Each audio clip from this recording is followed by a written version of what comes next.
Good morning. This is the Blaine's World podcast where you can hear conversations that are worth hearing and seeing. You can also watch each week on Facebook, YouTube, and LinkedIn. You can also listen in on Spotify or Apple Podcasts. And for more information about past shows and this one as well, you can look at my website, which is behind me, blainesworld.net. I'm your host, Blaine Greenfield, coming to you from my Zoom studio in lovely downtown Fairview, North Carolina. Each week we share positive news and uplifting stories by people and organizations in both Western North Carolina and throughout the country. And toward that end, it's my pleasure to introduce one of the most positive guys I know, and he is Tony Fogelman, who's an actor, music performer, and computer programmer, being my guest today. Feel free, Tony, to wave to all your fans and friends who are watching this. Give him a big wave. Greetings. Big wave. Welcome. Great. Tony Fogelman is a longtime actor, music performer, computer programmer, and independent thinker, definitely so, whose path carried him from Asheville to Brookings, Oregon, where he performs with the Chetco Pelican Players, and it's now preparing for his 10th show, Barefoot in the Park. And before we get into the 10th show, Tony, I should tell folks that I became a fan of yours, I guess, some 15 years ago, maybe, or 12 years ago, when I saw you in Asheville, and you just knocked my socks off in A Dream of Camelot. Remember that show? Yes, I love that show. Well, and before we even talk about the show, and I did too, let me just talk a little bit about your background. As a kid, you grew up where? I grew up in Miami, Florida, and I was a very fortunate child. My dad was a successful entrepreneur. One year we had my backyard was Miami Beach. Very nice. And so as a kid, did you act and perform? No, but actually, to correct that, it was one of the things that the kids in my neighborhood we would do. We would simply do it. It just seemed natural to take a sheet and spread it between two trees and put on little puppet shows and slapstick comedy humor shows for the other kids in the neighborhood. It was something that we did because we didn't have computers back then. Did your dad take a motion picture of that? No, I don't think so. Wouldn't that be great? Too bad we can't recreate it. So you kind of did this as a kid in the neighborhood. When did you get into acting for the first time? Well, the first time was with A Dream of Camelot because uh, I suppose secretly it was something I always wanted to do, but I never really believed in myself much. And I met this wonderful woman who is a mystic and student teacher of A Course in Miracles by the name of Carol Anton, who also knew Richard Shulman from before when he lived in New York.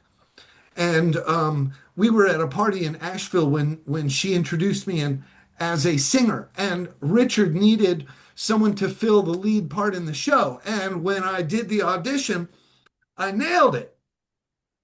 And that's really cool. So before that, you never acted in anything? Nope, never acted in anything, but I've always been a performer. From time to time, I would play music in clubs or somewhere. Did you ever study music? I I suppose answering that is a little tricky. My mother was a singer. She was an opera singer, and she used to do the big shows in Miami. Oh, What an amazing voice! Her voice was so sweet that when she would sing these Italian arias, you would start crying, and you wouldn't know why you were wow. crying. You wouldn't know why you were crying, but you would cry. So did you ever get to sing with your mother? No, No? I mean, no, no.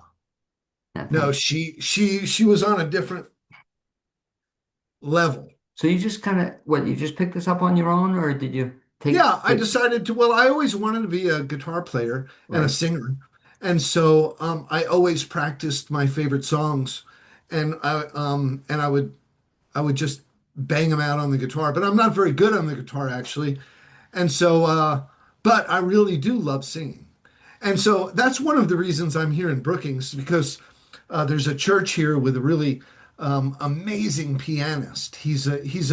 um, a very accomplished pianist who knows all of the entire uh, music book, the whole book of Right. roughly 700 songs. He knows Right.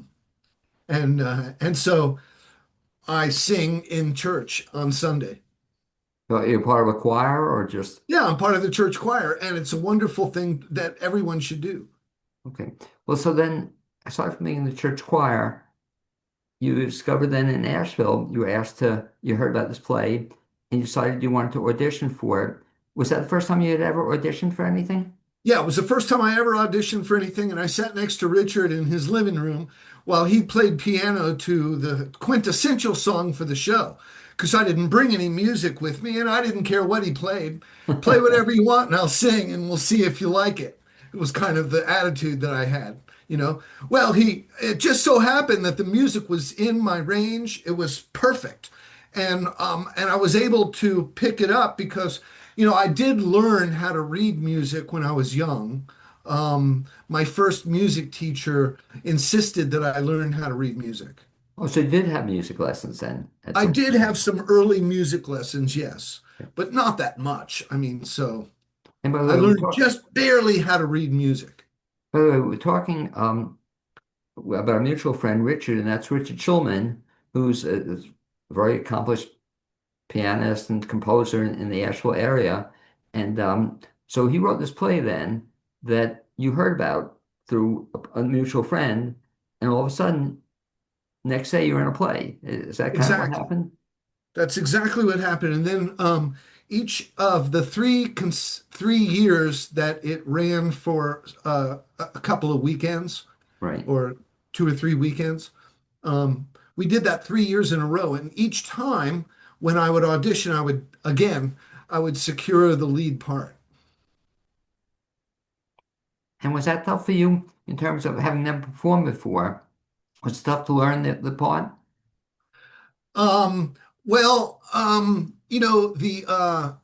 the greatest fear that I ever imagined was being on stage and not knowing what to say. Right. And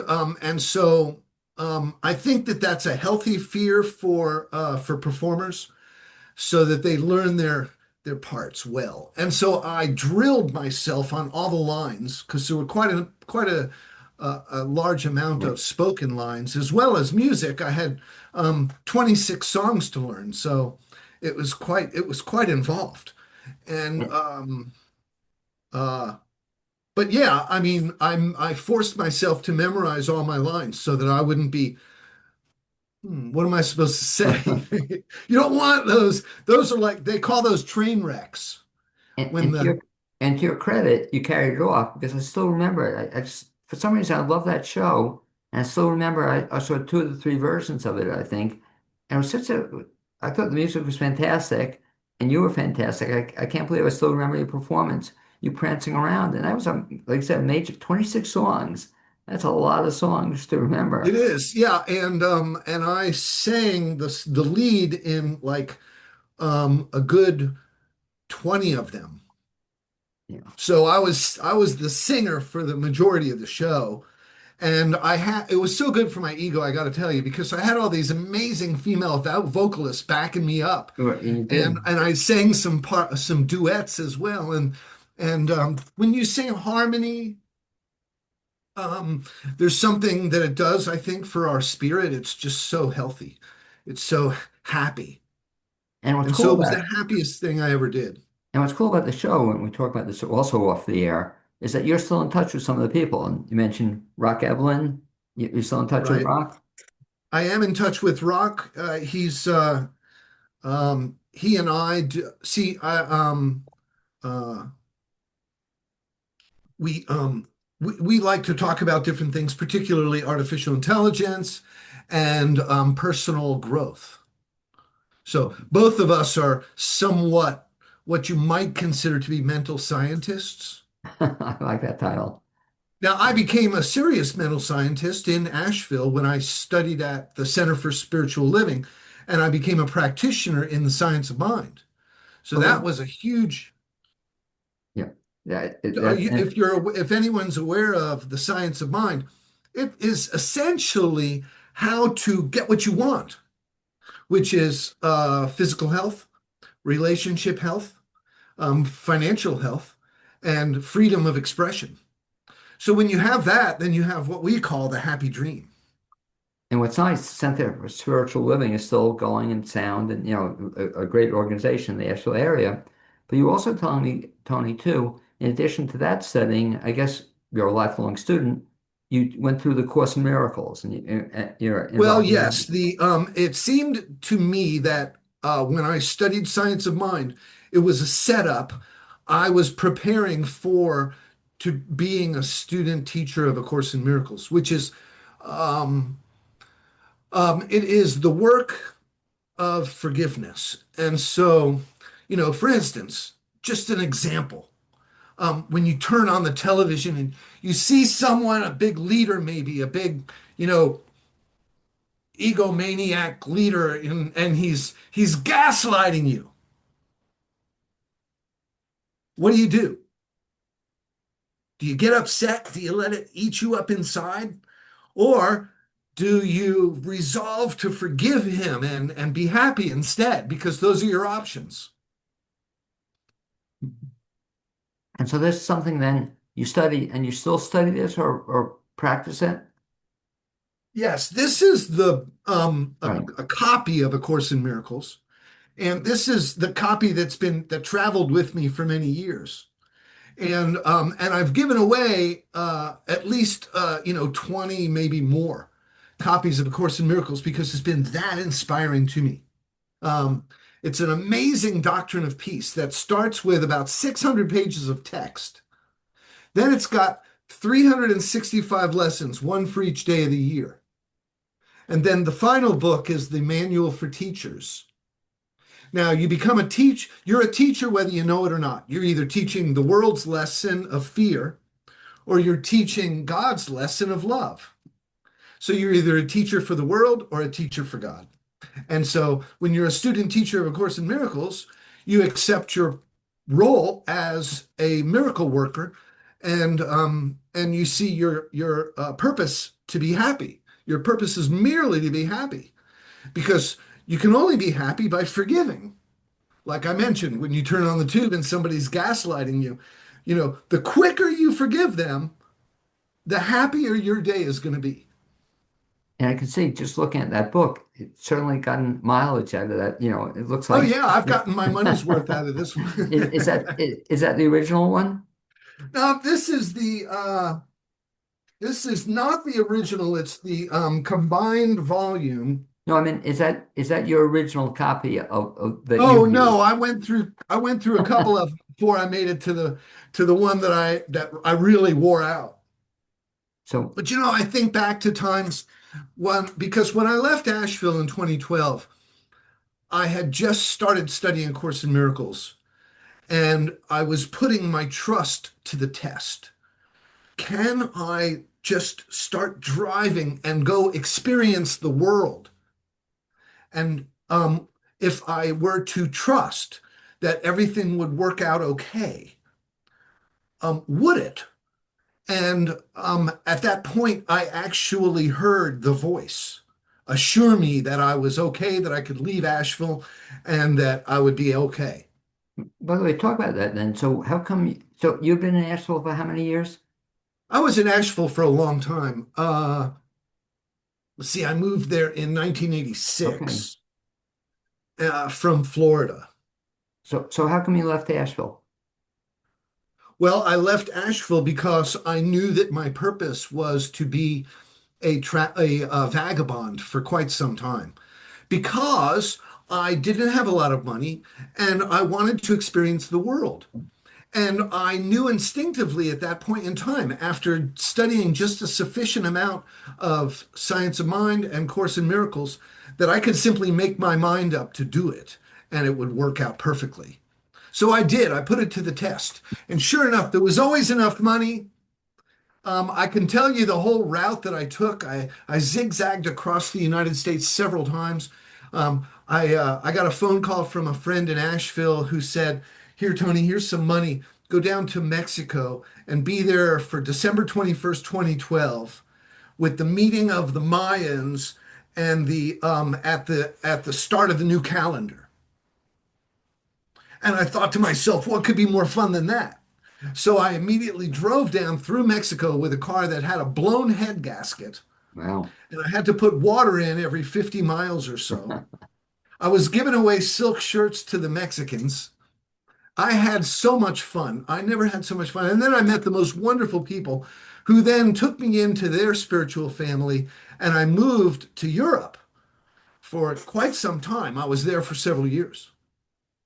And so you eventually wound up in back in Oregon. How long have you been in Oregon now? I've been in Oregon now 3 years. Okay. I've been through this part of the world quite a number of times, moving as I was exploring up and down the West Coast. So, And what so impressed me with you move to Oregon, because I've been following you now a couple of years, I guess, or more than that on Facebook, is that now all of a sudden it seems you're getting back into theater, or for a while, I guess you were traveling, doing all this other stuff.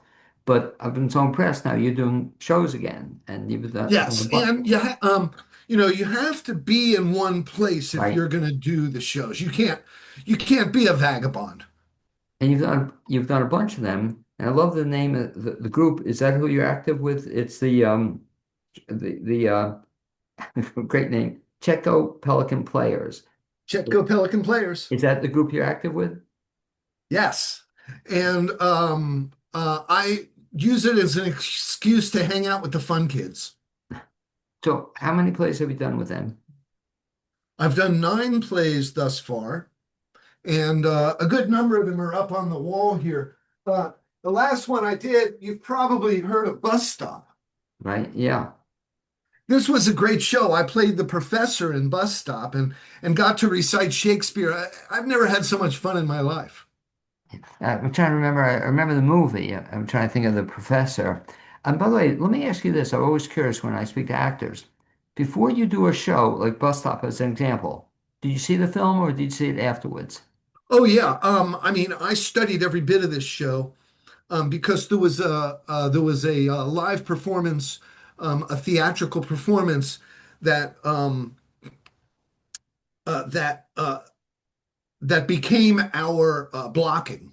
So I had to learn the blocking in the performance. That way, the everybody knew exactly what they were doing, where they were supposed to be on the set, There's some and some so people that saved the director a lot of work.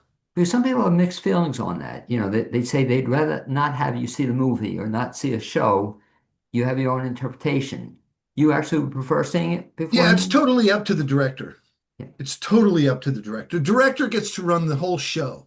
And that's another thing about theater is that you have to lose your ego because you don't get to make decisions in the show. The director gets to make the decisions. Well, You get apropos, to do what the director wants you to do. And if you can do that, then you can act. apropos of that, do you have any desire ever to direct? Oh, that's a good question. No, I don't think I would get much satisfaction out of It's that. funny, Tony, because I asked that question of a lot of actors, and you'd be surprised. Almost all of them say they prefer they want to do directing. The reason being is they don't have to memorize the lines that way. They So what, they man? don't have to memorize the lines. If you're directing, Oh, you don't have to worry no, about you don't have to. But you know what? You know what happens a lot, what, unfortunately, is that if somebody gets sick or something, the right? director ends up taking the part. I've seen that too. So aside from bus stop, talk about some of the other plays you've been in before we talk about the upcoming one. So I see a whole wall full. Those are some of the shows you've Yes, been there's a in. wall full of them. Here, let's. Or you can just talk about them. I see we see the Oh, top okay. also. Oh, and Well, there's my dog. Here's my dog right, Freckles. he's been with us the whole show. Um, Yeah, he's he- hanging in there. so what was the first show you were with this group? What was the first one? The first one was Cinderella, and they needed a singer because it was a musical. Right? And so I played the advisor to the prince. Okay. The So that was one role. What are some of the other roles you had? You don't have to go all of them, but just some of the other roles. There was Admiral Moore in Lady Pirates of Captain Bree. And that was a particularly involved show because there was promotion involved, and we got all dressed up and did a float in the parade. And there's a pirate festival here every year, so it promoted the festival as well. And then at the festival we performed You because it prefer, was a musical. in terms of performing, do you prefer musicals or dramas? Well, I'm a music lover, and the last show that I did, I prayed for a musical, but they didn't have any musicals. But they had Out of Howard's Head, which involved a country western star who plays his hit single "You Broke My Heart in Three" at the end of the show. You got to So sing that? I got to play and sing. Okay, so you did a little bit of both. And of course, Bus Stop, you didn't, there was no singing in Bus Stop, I assume, No, there right? was no singing in Bus Stop, but there was something almost as good, and that was Shakespeare. Okay. Had you ever done Shakespeare before? No, I never did Shakespeare before, so this was my first time doing Shakespeare. And now I understand why people love it so much. Well, so they say. A lot of people in Asheville love Shakespeare. In all the shows, every ones you have on the wall there, do you have a favorite? Um, oh boy. Well, uh, I have fond memories from all of them, Blaine. Okay, And so all of them took a piece of my heart, you know? very And exciting. I see them all as one important expression, one important part of my life.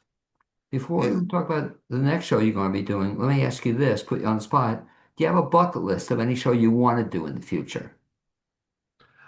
um, well, I played some different parts in Asheville that were so satisfying, like in Spring Awakening. Okay.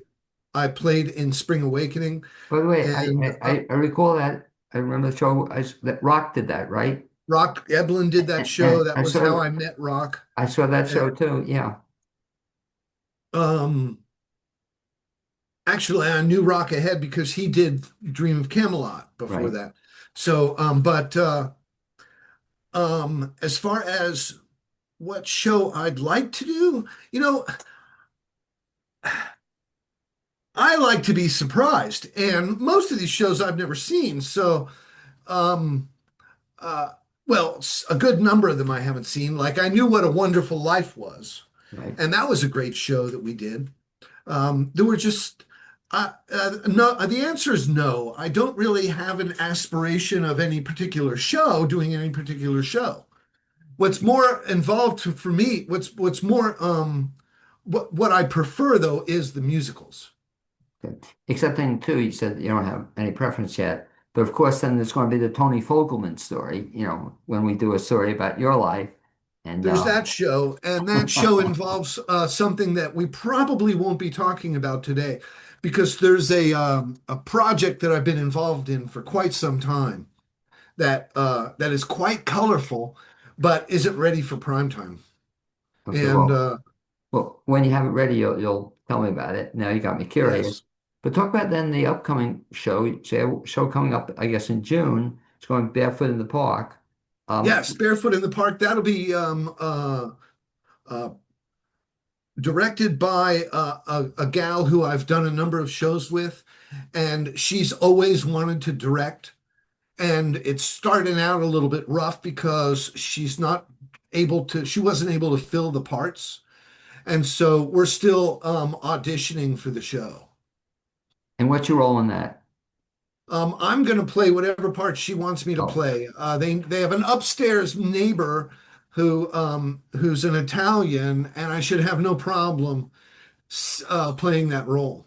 now I'm trying to think in the movie itself. Did you get to see the movie yet? Barefoot in the Park? Have you seen it? No, I have not. Yeah, unless I saw it a long time ago and forgot. I think it was, I'm trying to recall, but I'm pretty sure it was Robert Redford and Jane Fonda. Yeah, Robert Redford and Jane Fonda. Yeah, I've seen clips from it, Right. but I haven't taken the time yet to watch the show. No, will you do so before you do the show? Yes, I'll watch the movie and then I'll watch a stage performance of it. And then I'll ask the director, what she wants to do for blocking. If she wants to duplicate the blocking in the performance, then we could do that. Otherwise, she'll have to give me blocking instructions. Okay, so kind of something to look forward to.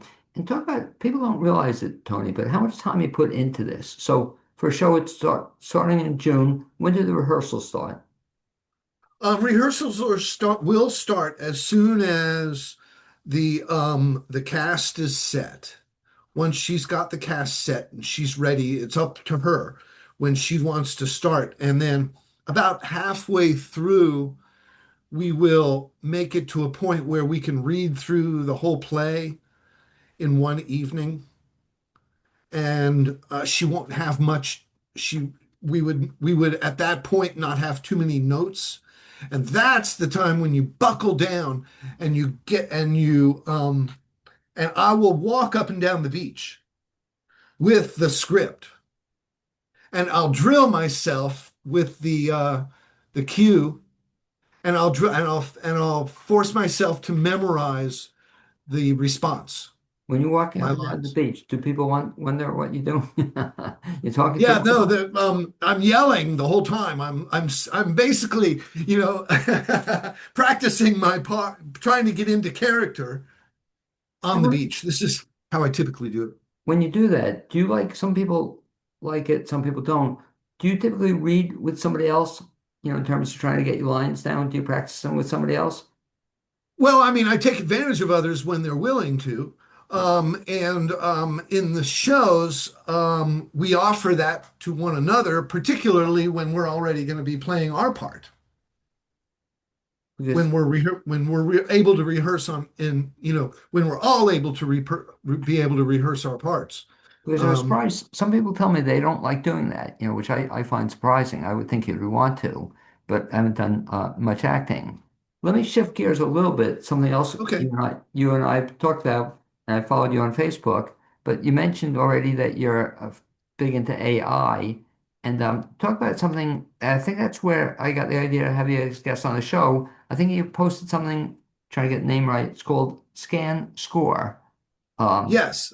and S- fascinating. And you were the first one, whoever I read about it. What's that all about? Okay, here's what ScanScore is. ScanScore is a business venture that stemmed from a number of different things. I've always loved computing. I've been a computer programmer for 30 years. I've written lots of websites and built lots of websites. And I've always helped other people with their businesses. And so I helped a lot of people make a lot of money with their websites, but I never did it for my own website.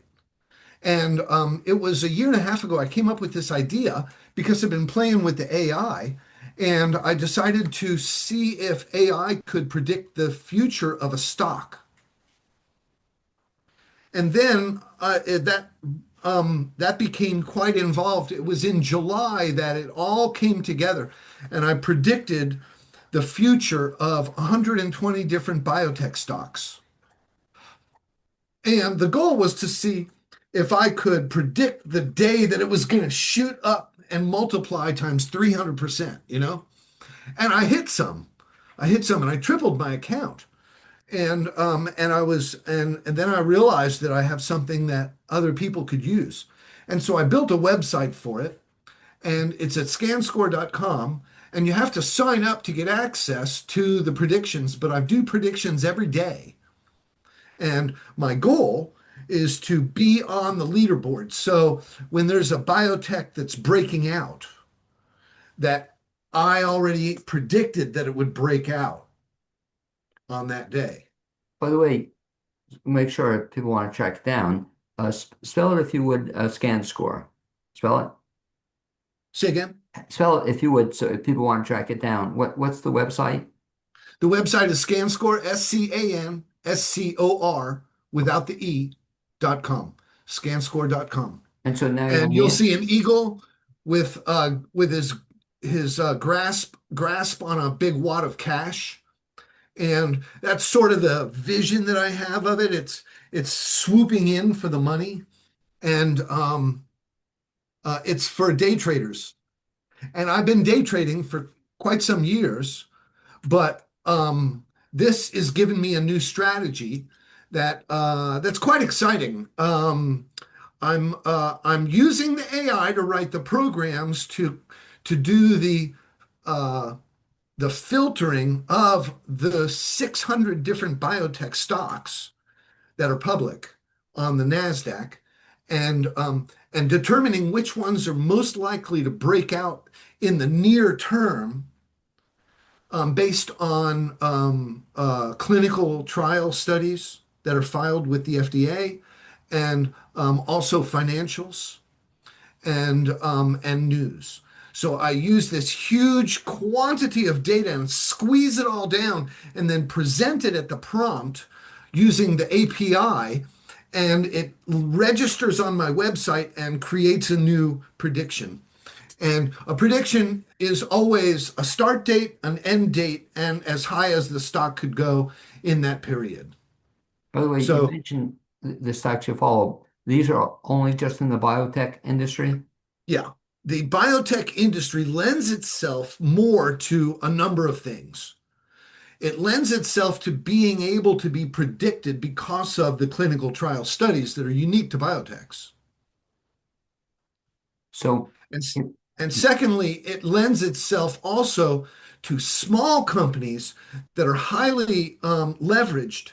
And, um, and when they finally make progress on the drugs that they've been working on preparing, then the stock goes vertical. let me ask It you this. goes from, yeah, it goes from this to this. Put you on the spot if I can. Is there a figure you can give people or a success rate of this? How accurate is it? Or how effective is it? Well, that's a good question because the scoring of the predictions is an important part of scan Sure. score. And we are ruthless in our honesty about predictions, about scoring the predictions. And sometimes they break out a little early before the AI predicted that it would. Sometimes it's a little bit late, but usually it falls into the sweet spot. Now, then sometimes they don't break out at all. Sometimes the stocks just keep going down and down and down and down and down. And they do. They go down mostly. Yeah, I And so would. that's why the biotech industry is so tough, because you have the majority of stocks going down, and then a few will just go boop, boop, like that. And So to be able to predict those is huge. Now, my goal is to be increasing the accuracy of the predictions. And so that's been what another thing I've been working on for the last year and a half.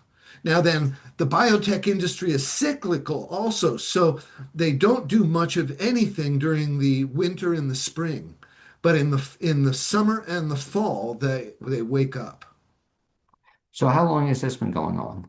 How long have you This run has this? been going on since July of 2025 was when I did the first batch of predictions and then registered them and locked them in stone. So you can go back in time on the Wayback Machine and verify my predictions.